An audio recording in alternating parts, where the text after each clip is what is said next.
যেদিকেই চোখ যায় শুধু পানি আর পানি। এটি ময়মনসিংহের গৌরীপুর উপজেলার শীতলা ইউনিয়নে বেড়া বিলের চিত্র।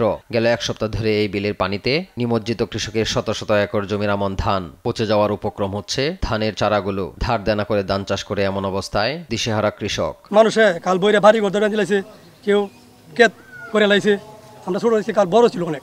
আমরা হাজার হাজার একর সম্পদ পানির নিচে এই খালের জন্য ভাই আমাদের বেড়া বিলে খাল পাট না থাকলে আমাদের কৃষকের অনেক ক্ষয়ক্ষতি হচ্ছে। স্থানীয়দের অভিযোগ, বেড়াবিল থেকে শীতলং বিলে ৩ কিলোমিটার সংযোগ খালটি দখল দূষণের ভরাট হয়ে যাওয়ার কারণে বৃষ্টির পানি প্রবাহিত হতে না পেরে জলাবদ্ধতার সৃষ্টি হয়েছে।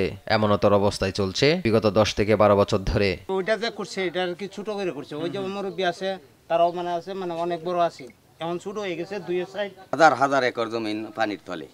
কালটা যদি বড় হয়, গভীর হয়, তাহলে আমাদের জন্য ভালো। ছোট কালটা দেখতেছি যতটুকু আছে আরো 2 আছে দুই পাশে দিয়ে, এই কালটা যেন আবার নতুন করে খনন করা হয়। কৃষি বিভাগের দাবি, কৃষকের 15 থেকে 20 হেক্টর জমির ফসল পানিতে তলিয়ে আছে। ক্ষতি নিরূপণ করে নেওয়া হবে প্রয়োজনীয় ব্যবস্থা। এই বৃষ্টিপাতের কারণে এই বেড়া বিলে পানি জমেছে এবং 15 থেকে 20 হেক্টরের মতো জমি আমাদের নিমজ্জিত হয়েছে। আমরা ক্ষতির পরিমাণ নিরূপণ করে আমাদের ঊর্ধ্বতন কর্তৃপক্ষকে জানাবো। যদি ঊর্ধ্বতন কর্তৃপক্ষ থেকে কোনো সহায়তা আমরা পাই তাহলে আমরা সেটা কৃষকদের মাঝে পৌঁছিয়ে দেব। আর পানি উন্নয়ন বোর্ডের কর্মকর্তা জানান, আবেদনের প্রেক্ষিতে গুরুত্ব দিয়ে খনন করা হবে খাল।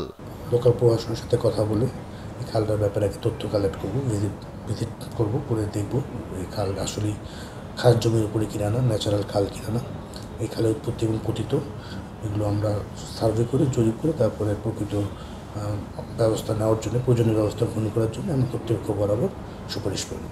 খালটি খননের দ্রুত উদ্যোগ নিলে কৃষকের ফসল রক্ষার পাশাপাশি বৃদ্ধি পাবে মাছ ও জীববৈচিত্র্য। AH হিমেল, নিউজ ডেস্ক, দেশ টিভি।